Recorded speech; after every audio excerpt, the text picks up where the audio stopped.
Halo teman-teman, perkenalkan nama saya Tahtalita Laurizani dari kelas 11 absen 33. Berikut ini daftar materi yang akan saya bahas.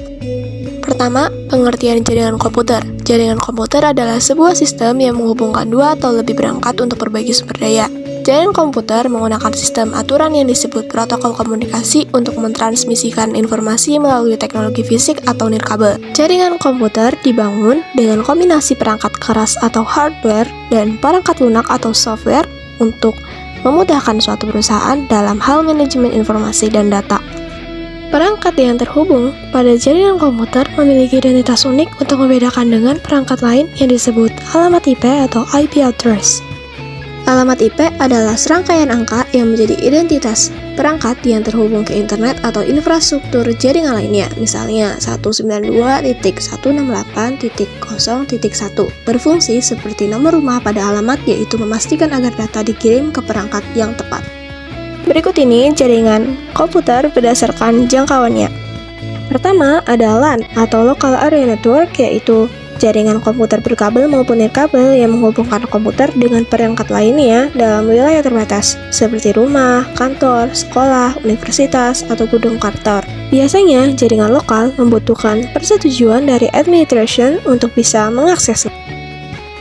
Kedua, ada Personal Area Network, yaitu jaringan komputer yang mencakup wilayah yang cenderung kecil seperti rumah dan kantor. Biasanya digunakan hanya untuk kebutuhan internet dan printer. Jaringan ini tidak membutuhkan resources yang besar untuk bisa diterapkan di rumah atau kantor.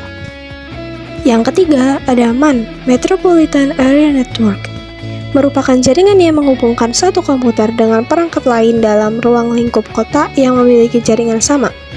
Jaringan ini juga bisa menghubungkan antar kantor satu dan yang lain dalam satu kota, pabrik dengan kantor pusat, atau berbagai area yang masih berada di jangkauan jaringan. Jenis jaringan MAN, lingkupnya lebih besar dari jaringan LAN, yaitu kisaran 10-50 km. Selanjutnya ada CAN atau Campus Area Network, yang memiliki ruang lingkup yang lebih terbatas, yaitu di kampus atau akademisi. Jaringan ini umumnya digunakan untuk kebutuhan praktikum laboratorium, email, website kampus, dan lain-lain. Yang kelima ada Wide Area Network, yaitu kumpulan dari LAN yang tersebar secara geografis seperti antar kota atau bahkan antar negara. Jaringan WAN umumnya menggunakan teknologi khusus untuk memfasilitasi koneksi jarak jauh seperti ATM dan frame relay. Berikutnya ada VPN atau Virtual Private Network, yang dapat memfasilitasi jalur aman untuk kebutuhan transmisi data. Ini adalah solusi untuk koneksi internet yang lebih aman. VPN yang tersedia saat ini pun bisa diakses secara gratis, ada juga yang sifatnya premium.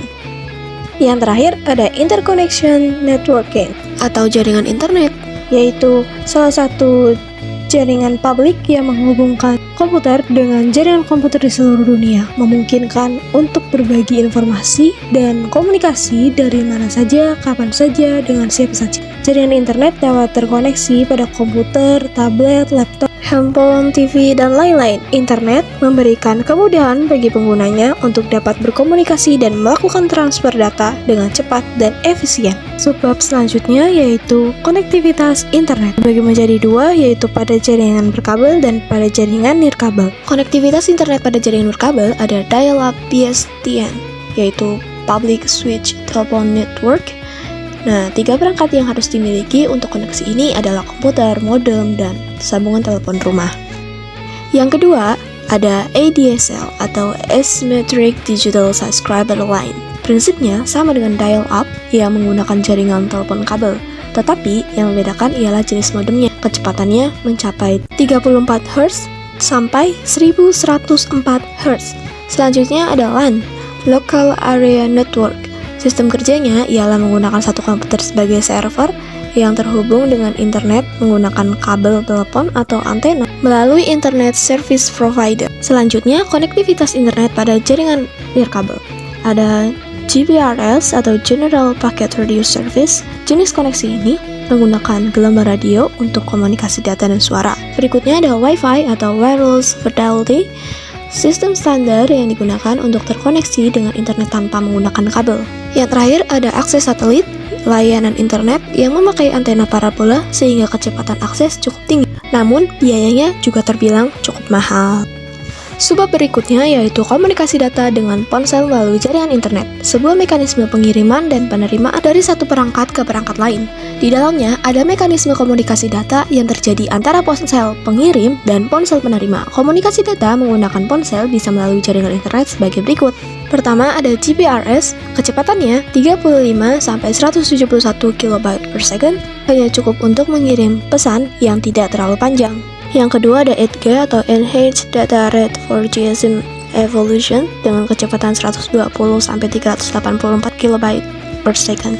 Yang ketiga ada 3G, merupakan GPRS versi 3 menggunakan protokol transfer data United Mobile Telecommunication Technology sehingga menghasilkan kecepatan 384 KB per second sampai 2 megabits per second.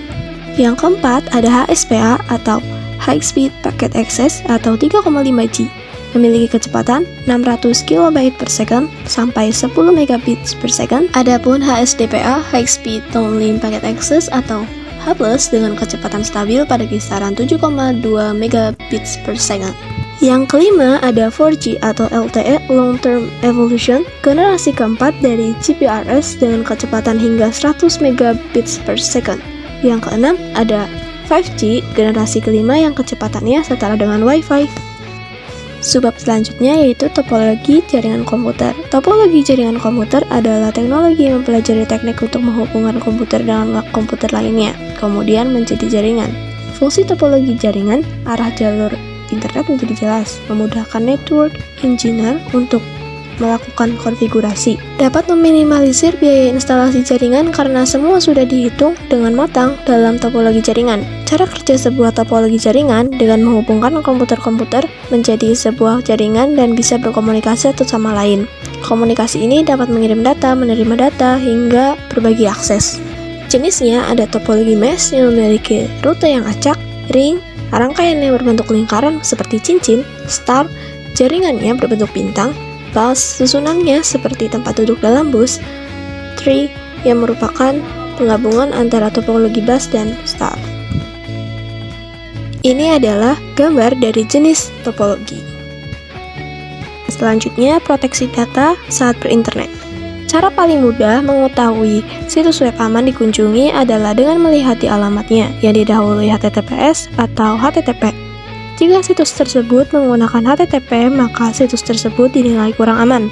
Teknologi enkripsi berbasis HTTPS dinamakan SSL, Secure Socket Layer, adalah teknologi keamanan standar global yang memungkinkan komunikasi terenkripsi antara peramban dan server web. SSL berfungsi untuk mengidentifikasi identitas situs web untuk menjamin pengunjung bahwa situs web tersebut bukan merupakan situs web palsu sekaligus mengenkripsi data yang sedang dikirim.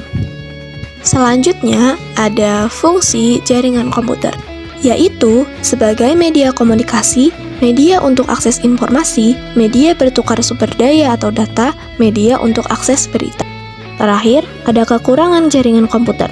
Data yang dibagikan bisa terkena resiko virus atau spam di komputer, memerlukan biaya manajemen dan biaya perawatan jaringan secara berkala oleh tim profesional, memerlukan biaya awal untuk pembelian hardware, software, serta rencana network design, dan beresiko keamanan jaringan seperti penyebaran data ilegal dan pencurian data. Sekian dari saya, maaf apabila ada salah kata, semoga bermanfaat dan sampai jumpa. Ya Allah, tutup. Alhamdulillah.